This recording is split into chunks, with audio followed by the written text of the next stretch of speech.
एक सोनू नाम का लड़का वायरल हुआ है, नीतीश कुमार जी के आंखों में आंखें डाल के शिक्षा का अधिकार मांग रहा है। और वो अधिकार सिर्फ एक सोनू नहीं मांग रहा है, बिहार का 1,87,00,000 सोनू मांग रहा है। सबसे बर्बाद राज्य बिहार है, बेरोजगारी, महंगाई, भ्रष्टाचार, शिक्षा, स्वास्थ्य सबके लिए तरस रहा है, ऐसी बिक रहा है। भारत पेट्रोलियम बिक गया है, उसके अलावा भी बहुत सारी सरकारी संस्थाएं बिक रही है। Shipping and corporation of India बिक गया, पवन हंस बिक गया, इंडियन एयरलाइंस बिक गया, एजुकेशन पॉलिसी जो है वो बिक रहा है। अब क्या क्या बिकेगा भारत में, और कब तक विपक्ष सोए रहेगा? इस समय देश में विपक्ष नहीं है या जीरो है। विपक्ष आपको कमजोर दिख रहा है, क्योंकि विपक्ष को कम है, दिख नहीं रहा है, विपक्ष तो कमजोर है ही नहीं मनीष जी, विपक्ष को कमजोर दिखाया जा रहा है। मैं फिर से कह रहा हूं, इस लोकतंत्र का चौथा खंभा भी हिल रहा है। पिछले 5 साल में राहुल गांधी ने कौन सा आंदोलन किया है खटिया छोड़ के? भाग्य है कि बिहार में एक भवन जो विश्वेश्वरैया के नाम से बनता है और उस भवन में आग लग जाता है। इसके कितने नेता विश्वेश्वरैया भवन के पास गए थे और मीडिया को बाइट दिया, वो बताइए मुझे। बात से भी मैं सहमत रहूंगा कि विपक्ष बिहार में जिस तरीके से लड़ते दिखना चाहिए उस तरीके से विपक्ष नहीं लड़ रहा है।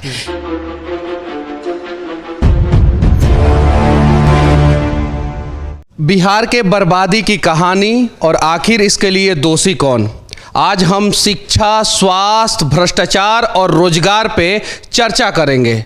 और संजोग से विपक्ष से लोगों को उम्मीद होता है, और विपक्ष के प्रदेश प्रवक्ता, कांग्रेस के प्रदेश प्रवक्ता कुंतल जी हमारे साथ हैं।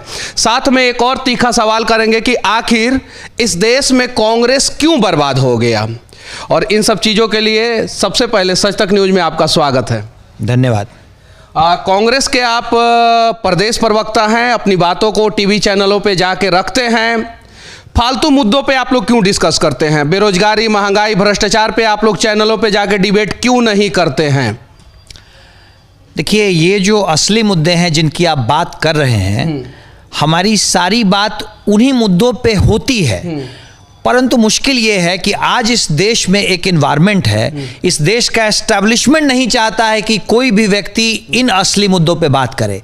जिन मुद्दों को आप फालतू मुद्दे कह रहे हैं, वही इस देश में सरकारी मुद्दे हैं। मैं तो धन्यवाद करूंगा आपका कि आपने इतनी हिम्मत दिखाई कि इस सरकार के डिक्टेट के अगेंस्ट जाकर के, इस सरकार की सोच और इस सरकार के विल के खिलाफ जाकर के आप इन असली मुद्दों पे बात करना चाहते हैं। परंतु आज के दिन में इस देश में एक माहौल तैयार कर दिया गया है जिनमें जनता के सरोकार के मुद्दों पे कोई बात नहीं हो। एक सोनू नाम का लड़का वायरल हुआ है, नीतीश कुमार जी के आंखों में आंखें डाल के शिक्षा का अधिकार मांग रहा है। और वो अधिकार सिर्फ एक सोनू नहीं मांग रहा है, बिहार का 1,87,00,000 सोनू मांग रहा है। क्या कहना चाहते हैं इस पे? मैं आपकी बात से बिल्कुल सहमत हूं, और मुझे इस कांग्रेस के कोई नेता वहां पे क्यों नहीं पहुंचे? राजस्थान कांग्रेस ने मेरा वीडियो को ऑफिशियली पेज पे राजस्थान में शेयर किया था, 10 मिलियन व्यू गया है, लेकिन बिहार के कांग्रेस के नेता कहां थे उस समय? सोनू इस बिहार के सिर्फ एक सोनू नहीं। हाँ मनीष जी, सोनू, एक सोनू जिसकी आप बात कर रहे हैं, वो सोनू एक सोनू नहीं है, वो 2.25 करोड़ सोनू का एक परिदृश्य है। हाँ। एक चित्र है। बिहार में शिक्षा के सिस्टमैटिक फेलियर का एक बहुत ही शर्मनाक उदाहरण है सोनू जिसकी हम बात कर रहे हैं। आपके इस सवाल से मैं मानता हूं कि राजनीतिक पार्टियां, कांग्रेस की भी मैं बात करता हूं, राजनीतिक पार्टियां इस तरह के असली मुद्दों को एड्रेस करने में पिछले कुछ दशकों से फेल हो रही हैं, खास करके विपक्ष। मैं विपक्ष की बात करता हूं। सरकार से तो हमें कोई उम्मीद है ही नहीं, क्योंकि सरकार का तो सिस्टमैटिक फेलियर है। नीतीश कुमार जी, जिनके लिए कहा जाता है, उनके लोग कहते हैं कि इस बिहार में एक ऐसा मुख्यमंत्री है जो कि देश के कुछ मुख्यमंत्रियों में विकास की मिसाल है। यही विकास है, यही विकास है। आप जिस सोनू की बात कर रहे हैं, वो 2.25 करोड़ सोनू इस सरकार से पिछले 15 साल में एक बार भी विपक्ष दिखा नहीं बिहार में। आपदा के समय में, बाढ़ के समय में, कोरोना के समय में, या सोनू जैसा किसी मुद्दा के समय में विपक्ष बिहार से गायब है या पक्ष के लिए बैटिंग करता है। विपक्ष, आपकी बात से, इस बात से भी मैं सहमत रहूंगा कि विपक्ष बिहार में जिस तरीके से लड़ते दिखना चाहिए उस तरीके से विपक्ष नहीं लड़ रहा है। ऐसा नहीं है कि हम कमजोर हैं, पर शायद हमारे कार्यकर्ताओं को उनकी ताकत का एहसास नहीं हो पा रहा है। सरकार की दमनकारी नीति। विश्वेश्वरैया का नाम जानते हैं आप? जी बिल्कुल। कौन थे वो? विश्वेश्वरैया इस देश में इंजीनियरिंग की वो शख्सियत थे, गुरु, सभी इंजीनियरों के गुरु। जी बिल्कुल, जिन्होंने इंजीनियरिंग इस देश को बताया, भारत में इंजीनियरिंग क्या होती है। सोचिए कि दुर्भाग्य है कि बिहार में एक भवन जो विश्वेश्वरैया के नाम से बनता है और उस भवन में आग लग जाता है। इस बिहार के सभी सरकारी इंजीनियरों को जहर खा के मर जाना चाहिए। सही है कि नहीं है?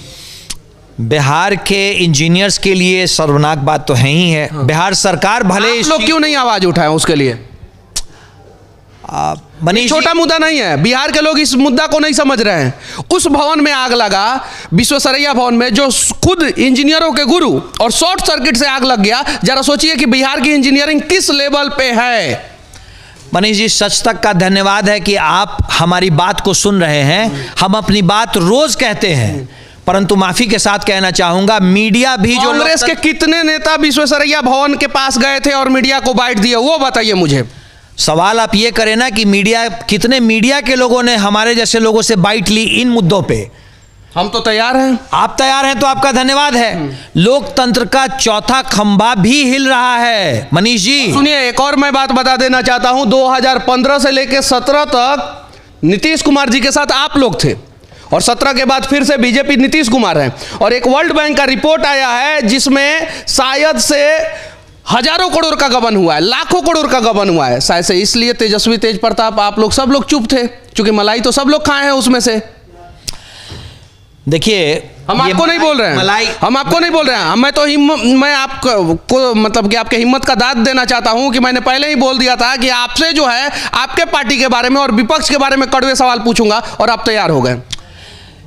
बिहार की त्रासदी का शायद सबसे बड़ा कारण यही है। बिहार में आज सरकार, मुझे तो शर्म आती है कि बिहार की आधिकारिक सरकार इस बात को कहती है कि भाई हमारे पास कुछ नहीं है, हमें अनुदान चाहिए, हमें विशेष राज्य का दर्जा नहीं देंगे तो हम अपने आप को सर्वाइव नहीं करा पाएंगे। बिहार की त्रासदी का सबसे बड़ा कारण यही है कि सरकार तो निकम्मी है ही है। मैं अपनी बात करता हूं, विपक्ष भी अपना काम उस तरीके से नहीं कर रहा है जैसा विपक्ष को करना चाहिए। शराबबंदी और नशाबंदी, कौन सा सही है, कौन सा गलत है, और कौन सा बिहार में नियम लागू होना चाहिए? और गांधी जी ने शराबबंदी बोला था या नशाबंदी बोला था? शराबबंदी और नशाबंदी, कौन सा सही है, कौन सा गलत है, और कौन सा बिहार में नियम लागू होना चाहिए? और गांधी जी ने शराबबंदी बोला था या नशाबंदी बोला था? शब्द तो नशाबंदी होता है, पर बिहार में जो लागू है वो सिर्फ और सिर्फ माफियाओं को मदद देने के लिए एक सरकारी नीति लागू है। बिहार में शराबबंदी लागू है और वो सिर्फ और सिर्फ सरकार के द्वारा प्रेषित माफियाओं को मदद देने के लिए एक नीति है। बिहार में सरकार अब सरकारी दुकान से शराब नहीं बेचती है। बिहार में सरकार ने अपने सरकारी माफियाओं को छूट दे रखी है। बिहार का हाल श्रीलंका से भी बदतर हो गया। क्या आपको पता है ये बात? श्रीलंका से भी बदतर हो गया है। अगले 20 साल तक बिहार जो है कर्ज लेने लायक नहीं है। बिहार में विकास कैसे होगा, इसके बारे में बताइए। फिर से आपका धन्यवाद है कि इस मुद्दे को भी आपने उठाया। बिहार का अगले 20 साल तक की सॉवरिन लोन की लिमिट खत्म हो गई है। मैं चाहता हूं कि आप अपने दर्शकों को इस बात को बताएं कि बिहार में, मैं चाहता हूं कि आप अपने विपक्ष के नेताओं को इस बात को बताएं कि ताकि विपक्ष के नेता प्रदेश अध्यक्ष, मंडल अध्यक्ष, कमंडल अध्यक्ष, ये अध्यक्ष, वो अध्यक्ष बनते हैं, लेकिन गांधी मैदान में इस चीज के लिए चर्चा करने के लिए नहीं तैयार होते। हमें समझ में नहीं आता है। मुझे लगता है कि सत्ताधारी पार्टी ने विपक्ष के सारे नेताओं को खरीद लिया है कि तुम हमारे तरफ से बैटिंग करो, अपने पार्टी को, विपक्ष के नेताओं को स्टंप आउट करो। और शायद यही कारण है कि ज्ञानवापी पे चर्चा हो रहा है, फिर कुछ दिन बाद मथुरा पे चर्चा होगा, कुछ दिन पहले जो है दिल्ली में जो बुलडोजर चल रहा था उस पर चर्चा हुआ, रामनवमी में जो विवाद हुआ उस पर चर्चा हुआ। इन सब चीजों पर चर्चा नहीं हो रहा है। मनीष जी, इन चीज़ों पे चर्चा हम और आप दोनों करेंगे। ताली दोनों हाथों से बजती है। हम तो चर्चा करने को तैयार हैं। आपका ये आरोप है कि विपक्ष शांत है, पर अगर विपक्ष शांत रहता तो मैं आपसे बात नहीं कर रहा होता। पर मैं आपसे बात जेपी ने आंदोलन किया था, और इसलिए किया था कि विपक्ष की बातों को नहीं सुना जा रहा था। और उनके आंदोलन से क्या क्रांतिकारी बदलाव हुआ, शायद कांग्रेस उस चीज को एक्सेप्ट नहीं करेगा, क्योंकि आप ही लोगों का सत्ता उन्होंने उखाड़ के फेंक दिया था। आप लोगों में से कोई जेपी क्यों नहीं बन रहा है?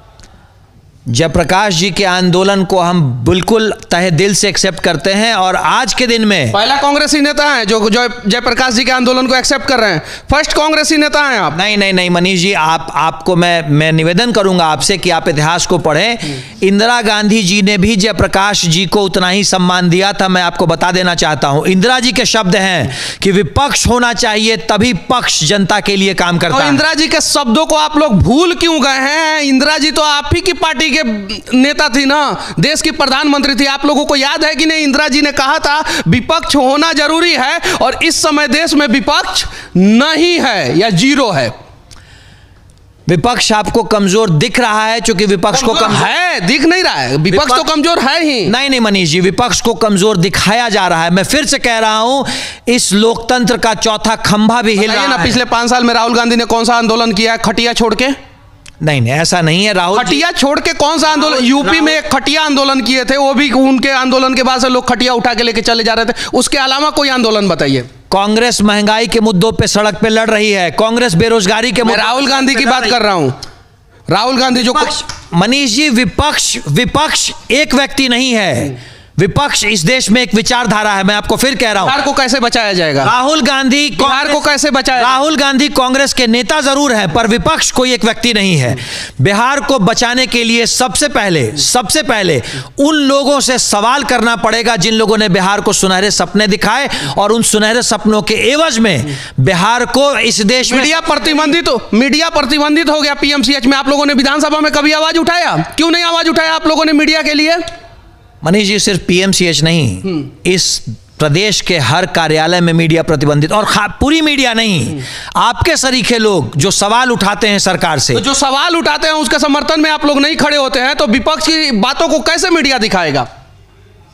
विपक्ष आपके समर्थन में संपूर्ण रूप से खड़ा है, और मैं आपको आज और अभी कह रहा हूं, आज के बाद आपको विपक्ष अपने साथ खड़ा दिखेगा। मैं पहले की बात नहीं कहना चाहता हूं। आपका आरोप है, मैं आपके आरोप को बहुत हद तक बाढ़ आने वाला है, बिहार में बाढ़ आने वाला है। पिछले साल लगातार मैंने 100 वीडियो बिहार में बाढ़ पे किया था। इस साल फिर बाढ़ आने वाला है। हेलीकॉप्टर से सर्वे होगा जम के। हेलीकॉप्टर से सर्वे ही तो सरकार करती है और कुछ नहीं करती है। आप लोग क्या करते हैं? आप लोग क्यों नहीं बाढ़ में जाते हैं, लोगों की मदद करते हैं? कुर्ता पैजामा व्हाइट कलर का पहन के क्यों नहीं जाते हैं आप लोग? मनीष जी, बाढ़ में लोगों की मदद तो जरूरी है, पर उससे भी ज्यादा जरूरी है इन चीजों को सोचना कि बाढ़ से परमानेंट निजात कैसे पाया जाए। तो क्यों नहीं सोचते हैं? मैंने तो लगातार आवाज उठाया कि नदियों से नदियों को जोड़ा जाए। अटल बिहारी वाजपेयी का ये ड्रीम प्रोजेक्ट था, एपीजे अब्दुल कलाम का ये ड्रीम प्रोजेक्ट था। विपक्ष ने क्यों नहीं आवाज उठाया कि कोसी, गंडक और गंगा को जोड़ दिया जाए? मनीष जी, विपक्ष ने आवाज उठाया है, पर ये नीतिगत फैसले हैं, और मैं आपको विश्वास दिलाना चाहता हूं कि एक बार बिहार की जनता इन झूठे फरेबियों से अपना मोह भंग करे। 50 से 60 हजार करोड़ रुपया में जो है कोसी, बागमती, गंडक, गंगा नदी को जोड़ा जा सकता है 50 से 60 हजार करोड़ रुपया में, और एक साल बाढ़ आता है तो उससे 3 गुना ज्यादा लॉस हो जाता है। तो क्यों नहीं जोड़ा जा रहा है? विधानसभा में आपके विपक्ष के नेता इतने पढ़े लिखे नहीं है क्या? क्यों नहीं आवाज उठाते हैं इन सब चीजों के लिए? विपक्ष आवाज उठाता है। कहां उठाते हैं? विपक्ष तो आवाज उठाते ही नहीं है इन सब चीजों में। कुर्ता फाड़ते हैं एक दूसरे को, कश्मीरी फाइल के टिकट पे जो है बवाल करते हैं, हेलमेट पहन के जाते हैं। इन सब मुद्दों, नीतिगत मुद्दों को तो विपक्ष भी नहीं उठा रहा है ना। नीतिगत मुद्दे विपक्ष उठाता है, पर आप जिस चीज़ों की बात कर रहे हैं वो चीज़ें भी ज़रूरी हैं, क्योंकि इस देश में एक माहौल तैयार किया जा रहा है जिसमें सिर्फ और सिर्फ सांप्रदायिक लाइन पे वोटों का ध्रुवीकरण हो। असली मुद्दों से ध्यान भटके इस देश में एस्टेब्लिशमेंट एक माहौल तैयार कर रहा है। LIC बिक रहा है, भारत पेट्रोलियम बिक गया है, उसके अलावा भी बहुत सारी सरकारी संस्थाएं बिक रही है। Shipping and corporation of India बिक गया, पवन हंस बिक गया, इंडियन एयरलाइंस बिक गया, एजुकेशन पॉलिसी जो है वो बिक रहा है। अब क्या क्या बिकेगा भारत में, और कब तक विपक्ष सोए रहेगा? मोदी की सरकार में इंडिया मोदी दोषी नहीं है, इसके लिए विपक्ष दोषी है। सत्ताधारी जो भी पार्टी होता है वो तो चाहता है कि हम मलाई खाएं, सत्ता में आप बैठिएगा, मनमोहन सिंह भी बैठेंगे तो वही करेंगे, मोदी जी बैठेंगे तो वही करेंगे। विपक्ष से जनता को उम्मीद होता है। आप लोगों के मुंह से पहला शब्द मोदी मोदी मोदी मोदी, मुद्दा मुद्दा मुद्दा क्यों नहीं निकलता है? अब मुद्दा ही निकलेगा। मुद्दा यह है कि भारत फॉर सेल है और हम इस चीज को नहीं होने देंगे। सड़क कब आप लोग जेल भरो आंदोलन कर रहे हैं? मनीष जी, आपके सामने इस बात को बोलने के लिए भी ताकत चाहिए आज के दिन में। सत्ताधारी पार्टी चाहता है कि यहाँ ये मुद्दा है, ये इस पे अगर विपक्ष उलझ जाएगा तो हम यहाँ पे ये चीजें बेच देंगे। भारत पेट्रोलियम देश का दूसरा सबसे बड़ा प्रॉफिट मेकिंग सहकारी कंपनी है, दूसरा सबसे बड़ा प्रॉफिट मेकिंग सहकारी कंपनी है, उसको प्राइवेट हाथों से बेचा जा रहा है। पूरा भारत बेचा जा रहा है और इस पे हम लोग आवाज उठा रहे हैं। पर मुझे खुशी है कि कम से कम एक व्यक्ति तो है मीडिया में जो हमारी बात को सुन रहा है और कह रहा है। मीडिया भी आज के दिन में, मैं पूरे मीडिया हाउसेस की बात नहीं कर रहा हूं, पर मैं बिल्कुल जिम्मेदारी के साथ कह रहा हूं कि आज के दिन में भारत में लोकतंत्र का चौथा खंभा भी हिल रहा है और सरकार के दबाव में हिल रहा है, चांदी की खनक पे हिल रहा है। परंतु इस देश में लोकतंत्र की जड़ें इतनी मजबूत हैं कि इस देश में लोकतंत्र रहेगा। जनता सबसे ऊपर थी, है और रहेगी। देश का सबसे बर्बाद राज्य बिहार है। बेरोजगारी, महंगाई, भ्रष्टाचार, शिक्षा, स्वास्थ्य सबके लिए तरस रहा है। सबसे ज्यादा काबिल बिहार के लोग, सबसे ज्यादा नेता बिहार में, सबसे ज्यादा बाहुबली बिहार में, सबसे ज्यादा इंजीनियरिंग, डॉक्टर, जज, एसपी, डीएम बिहार के लोग, सबसे ज्यादा सरकारी नौकरी बिहार के लोगों के पास। लेकिन बिहार के नेता जो है इन सब चीजों, बिहार को मजबूत करने का प्रयास क्यों नहीं कर रहे हैं? मैंने आपको फिर कहा, ये सब नीतिगत चीजें हैं और पिछले 20 साल से यहाँ पे, खास करके पिछले 17-18 साल से यहाँ की सरकार सिर्फ और सिर्फ बिहार को धर्म और जात के उलझन में फंसा करके रखना चाहती है। यहाँ पे सिर्फ और सिर्फ जातिगत राजनीति चल रही है, जिसके कारण बिहार में मुद्दों और नीतियों पे बात नहीं हो रही है। और उसके लिए सबसे बड़ा सफरर कौन है? यहाँ का वो आम बिहारी। विपक्ष के पास बिहार को बचाने का क्या आइडिया है वो बता दीजिए। शायद होगा ही नहीं। बिहार को बचाने के लिए तो सबसे पहले इन लोगों को सत्ता से हटाना पड़ेगा। और आप लोग बैठिएगा। नहीं मुद्दा बताइए ना कि कैसे बचेगा। जी, मुद्दों पे बात करने वाले लोगों को सत्ता में होना चाहिए। मुद्दों पे बात करने वाले, मुद्दा बताइए कि कौन कौन से मुद्दा से बिहार बच सकता है। मुद्दा तो यही है जो आप कह रहे हैं। शिक्षा व्यवस्था बिहार में खत्म हो चुकी है। स्वास्थ्य व्यवस्था, सिर्फ और सिर्फ स्वास्थ्य में आपको वही चीजें दिखती है जिसमें भ्रष्टाचार होता है। बिल्डिंग दिखती है, डॉक्टर नदारद है, मशीन दिखती है, बिजली नदारद है। आपको जान के आश्चर्य होगा कि महंगी करोड़ों की मशीनों की बिजली काट दी। जब सरकार थी 2015 में शिक्षा मंत्री कौन थे? देखिए, शिक्षा कौन थे शिक्षा मंत्री? मैं आपसे, और किस पार्टी के शिक्षा मंत्री थे? किस पार्टी के शिक्षा मंत्री थे? किसी आप व्यक्ति की बात नहीं कर रहे। मैं तो बार बार कह रहा हूं कि मुद्दों की बात करने वाले लोग जब तक सरकार में नहीं आएंगे तब तक बिहार की हालत नहीं सुधरेगी। वो मुद्दों की बात करने वाला चाहे कोई भी हो, चाहे वो व्यक्ति आज पक्ष में हो या विपक्ष में हो, मुद्दों की राजनीति करने वाले लोगों को बिहार में आगे आना होगा और जनता को मुद्दों की राजनीति करने वाले लोगों को आगे लाना होगा, तभी जाकर के बिहार की हालत सुधरेगी। बिहार को बचाने के लिए हम सभी को मुद्दों पे बात करना होगा और जब तक बिहार के लोग मुद्दों पे बात नहीं करेंगे तब तक बिहार की बर्बादी की कहानी हर दिन और हर रात लिखी जाएगी। हमारा ये प्रयास कांग्रेस के प्रदेश प्रवक्ता कुंतल जी के साथ कैसा लगा और साथ में आप लोग विपक्ष के बारे में, पक्ष के बारे में, बिहार के लोगों के बारे में, बिहार के विकास के बारे में क्या सोचते हैं, कमेंट करके जरूर बताना और हो सके तो मुद्दों पे चर्चा करने के लिए आप सभी तैयार रहना। जय हिंद।